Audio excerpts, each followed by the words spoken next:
Hello friends, welcome to இன்றைய special. இன்றைய பொழுது இனிய பொழுதாக அமையுடன் இணைந்திருப்பது உங்கள் தொழில் தேன்மொழி. நான் இன்னைக்கு ஒரு சிம்பிளான ஸ்நாக்ஸ் ரெசிபி தான் போட்டிருக்கேன். இப்போ குழந்தைங்களுக்கு ஒரு ஸ்கூல் ரீஓப்பன் பண்ண ஆரம்பிச்சிட்டாங்க. ஈவினிங் வந்தோடனே ஸ்நாக்ஸ் கேட்பாங்க. இந்த மாதிரி ஸ்நாக்ஸ் நீங்கள் ரெடி பண்ணி பாக்ஸை போட்டு வச்சிங்கன்னா உங்களுக்கு குழந்தைங்களுக்கு வந்தோடனே கொடுக்கறதுக்கு ஈஸியாகவும் இருக்கும். அடிக்கடி வாங்க வேண்டிய அவசியமாக இருக்காது. ரொம்ப ஹெல்த்தியான ஸ்நாக்ஸ் தான். நான் கோதுமை வச்சு தான் பண்ணியிருக்கேன். எப்படி பண்ணலாம் பார்க்கலாங்களா? வாங்க வீடியோக்குள்ளே போகலாம். ஒரு 10 to 20 நிமிஷத்தில் வீட்டில் இருக்க பொருளை வச்சு நீங்கள் செஞ்சு முடிச்சிடலாம்.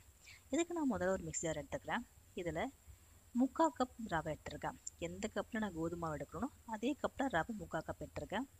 கூடவே காரத்துக்கு காஞ்ச மிளகாய் ஒரு 3 மிளகாய் கட் பண்ணி போட்டிருக்கேன். காரத்துக்கு ஏற்ற மாதிரி நீங்கள் கூட்டிக்கலாம் குறைச்சிக்கலாம். சீரகம் ஒரு ஸ்பூன் போட்டிருக்கேன். இது நல்லா மிக்ஸி ஜாரில் போட்டு எடுத்து வந்துடுங்க. ஓரளவு நல்லா பொடியாகி வரட்டும். இப்போது இது அப்படியே இருக்கட்டும். இன்னொரு போல் எடுத்திருக்கேன். இந்த போலில் எந்த கப்பில் நான் ரவை எடுத்தனோ அதே கப்பில் ஒரு கப் கோதுமை மாவு எடுத்திருக்கேன். கோதுமை மாவு கூடவே இப்போது நம்ம அரைச்சி வச்சிருக்க அந்த ரவை மிக்சரை போட்டுக்கலாம். போட்டு நல்லா மிக்ஸ் பண்ணி விடுங்க. கையில் நல்லா மிக்ஸ் பண்ணி விட்டுருக்கேன். நல்லா மிக்ஸ் பண்ண பிறகு உப்பு போட்டு தண்ணி கொஞ்சம் கொஞ்சமாக ஊற்றி நல்லா பிசைஞ்சிடுங்க. சப்பாத்திக்கு எப்படி பிசையுமோ அதே மாதிரி பிசைஞ்சால் போதும். தண்ணி கொஞ்சமாக ஊற்றுங்க, நிறைய ஊற்றிடாதீங்க. அப்புறம் தண்ணி அதிகமானு சொல்லிட்டு மாவு போடுற மாதிரி இருக்கும், மாவு அதிகமானு சொல்லிட்டு தண்ணி போடுற மாதிரி இருக்கும். நம்மளுக்கு ப்ராசஸ் முடியவே முடியாது. நல்லா பிசைஞ்சு விடுங்க. தண்ணி நான் முதல்ல பாட்டிலில் ஊற்றினா அதை ஊற்றக்கூடாது, டம்ளர்லேயே எடுத்து ஊற்றுங்க. நான் ஊற்றுனதும் தப்பு தான். டம்ளரில் தண்ணி எடுத்து கொஞ்சம் கொஞ்சமாக ஊற்றி பிசைஞ்சு விடுங்க. சப்பாத்தி மாவு எப்படி பிசையுங்களோ அந்த பதத்துக்கு பிசைஞ்சாலே போதும். இங்கே பாருங்கள், நல்லா பிசைஞ்சு வந்துடுச்சு. உங்களுக்கு தேவைப்பட்டால் லைட்டாக எண்ணெய் தடவிக்கங்க, இல்லைன்னா வேண்டாம். ரவை உங்களுக்கு தண்ணி நல்லா ஊறிடும், அதனால நல்லா பிசைய வந்துடும். நல்லா பிசைஞ்சு இந்த மாதிரி எடுத்து வச்சிருக்கேன்.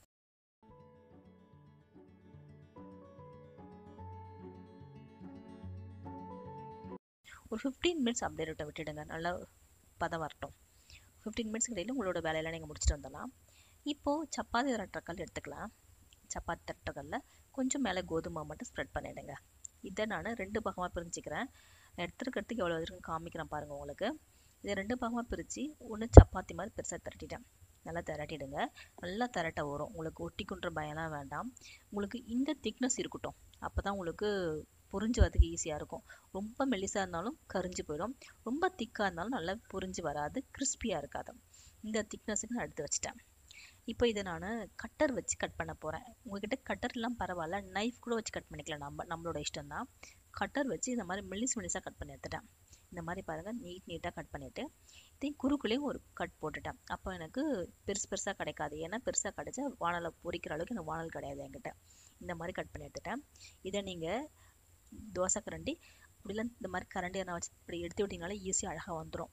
நீங்கள் தனியாக எடுக்கணும் அவசியம் கிடையாது. இந்த மாதிரி எடுத்துட்டிங்கன்னா இதை நீங்கள் எண்ணெயில் பொரிச்சு எடுக்க போகிறோம். இதை நீங்கள் தனித்தனியாக எடுக்கணும் அவசியம் கிடையாது. அப்படியே தட்டில் கொட்டி நீங்கள் பொரிக்கலாம். புரிஞ்சு வரும்போது தனித்தனியாக இடம் எல்லாமே. இங்கே பாருங்கள், இப்போ எண்ணெய் வச்சுருக்கேன். எண்ணெய் நல்லா காஞ்சி வருது.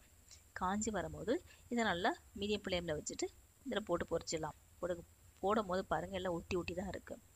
பொரிஞ்சு வரும்போது பாருங்கள் தனித்தனியாகிடும். இங்கே பாருங்கள், நல்லா புரிய விடுங்க. ஒரு நல்லா 2 to 3 மினிட்ஸ் ஆகும் நல்லா புரிஞ்சு வரதுக்கு. ஏன்னா ரவை கோதுமை இருக்குது இல்லைங்களா, நல்லா புரிஞ்சதுக்கு 2 to 3 மினிட்ஸ் ஆகும். நல்லா கலர் மாறி வரும். அடுப்பு சீம்லேயே வச்சு நல்லா பொரிச்சு எடுத்துருங்க. நல்லா கிறிஸ்பியாக இருக்கும், சாப்பிட்றதுக்கு நல்லா காரமாகவும் இருக்கும். இந்த இப்போ வேறு மழை பெஞ்சிட்டே இருக்குது பெங்களூரில்.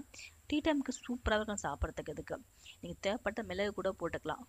குழந்தைங்களுக்கு பிடிக்கிற மாதிரி இருந்தால் நீங்கள் மிளகு கூட போட்டுக்கலாம். போட்டு நல்லா வறுத்து எடுத்து கொட்டி வச்சுட்டேன். இந்த மாதிரி நான் பேட்சாக எல்லாத்தையும் போட்டு பொரிச்சு எடுத்து வச்சுட்டேன். ரொம்ப சிம்பிளான ஸ்நாக்ஸ் தாங்க இது. ஒரு 15 to 20 மினிட்ஸ் செஞ்சு முடிச்சிடலாம். வீட்டில் கோதுமை மட்டும் இருந்தாலே போதும், டக்குன்னு செய்கிற ஸ்நாக்ஸ் தான் இது. இதை நீங்கள் பாக்ஸில் போட்டு வச்சிங்கன்னா உங்களுக்கு ஒரு 10 நாள் வரைக்கும் கெடாமவே இருக்கும், கிறிஸ்பியாகவே இருக்கும். இது நான் ரெடி பண்ணதுக்கு எனக்கு இந்த அளவுக்கு கிடச்சிருக்கு ஒரு கப் மாவுக்கு. இது நம்மளுக்கு ஒரு 3-4 நாளைக்கு போதுமானதாக இருக்கும். ட்ரை பண்ணி பாருங்கள். ரொம்ப கிறிஸ்பியான ஈஸியான ஸ்நாக்ஸ் தான். இந்த வீடியோ உங்களுக்கு கண்டிப்பாக பிடிச்சிருக்கும். பிடிச்சிருந்தால் லைக் பண்ணுங்கள், ஷேர் பண்ணுங்கள், சப்ஸ்கிரைப் பண்ணுங்கள். உங்கள் ஃபேமிலி ஃப்ரெண்டுக்கும் ஷேர் பண்ணுங்கள். தேங்க்யூ.